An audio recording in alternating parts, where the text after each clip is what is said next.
इमली एक मध्यम परिवार में रहने वाली प्रतिभावान छात्रा थी और उसके माता पिता मजदूरी पर जाते तथा वह और उसका भाई घर के कामकाज करते और अपनी पढ़ाई भी करते।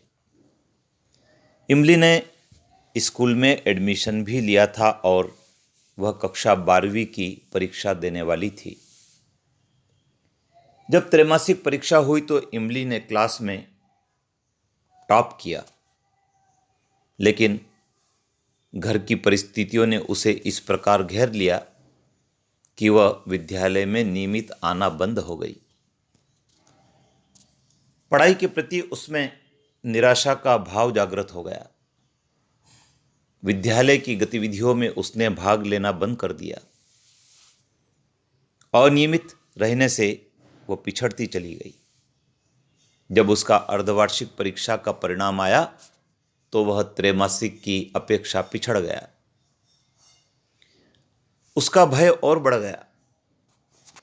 वह चिंताग्रस्त रहने लगी क्योंकि इमली पढ़ लिखकर अच्छे पद पर जाना चाहती थी। उसकी चिंता को देखकर एक दिन शिक्षक ने उससे पूछा कि इमली, तुम्हारा मन पढ़ाई में क्यों नहीं लगता है? इमली ने बताया कि उसकी घर की परिस्थितियां उसके अनुकूल नहीं हैं।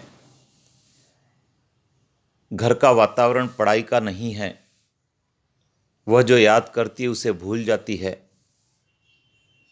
और उसे भय लग रहा है कि वार्षिक परीक्षा का उसका परिणाम भी बिगड़ जाएगा। लेकिन शिक्षक ने इमली की बात को सुनकर उसे कुछ मार्गदर्शन दिया और उसके परिणाम स्वरूप इमली की निराशा उत्साह में बदल गई।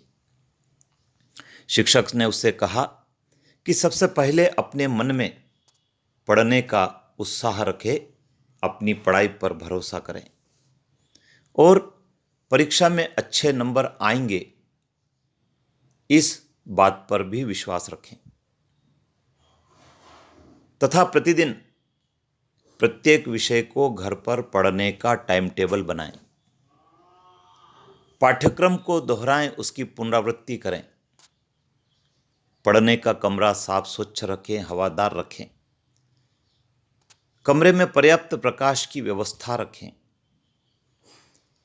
संतुलित भोजन करें। दिन भर में से कुछ समय टहलने में और व्यायाम करने में भी निकालें। मित्रों से पढ़ाई के संबंध में बात करें तथा पाठ्यक्रम की जो कठिनाई है उसे विषय शिक्षक से मिलकर दूर करें। शिक्षक ने उसे अपने स्वयं के नोट्स बनाकर पढ़ाई करने का भी गाइडेंस दिया। इन सब बातों को जानकर इमली में पढ़ाई के प्रति फिर जोश उत्पन्न हो गया। वह रात को 10-11 बजे सो जाती और सुबह 5-6 बजे पुनः उठकर अपनी पढ़ाई में लग जाती। घर का काम भी करती, छोटे भाई का भी ध्यान रखती और नियमित रूप से विद्यालय भी जाने लगी। इमली का जो उत्साह था वह उत्साह चौगुना हो गया। उसने शिक्षक से अपनी कठिनाइयों को हल करना शुरू कर दिया और अपनी राइटिंग को सुधारने में लग गई। प्रतिदिन प्रत्येक विषय को पढ़कर उसकी पुनरावृत्ति करने लग गई। जब परीक्षा आई तो उसमें अधिक आत्मविश्वास देखा गया।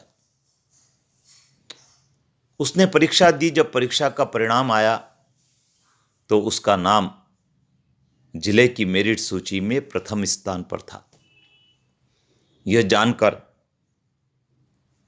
विद्यालय का तो उत्साह बढ़ा ही, लेकिन इमली के परिवार का जो उत्साह बढ़ा, इमली में जो आत्मविश्वास बढ़ा, उसका आकलन करना भी असंभव रहा।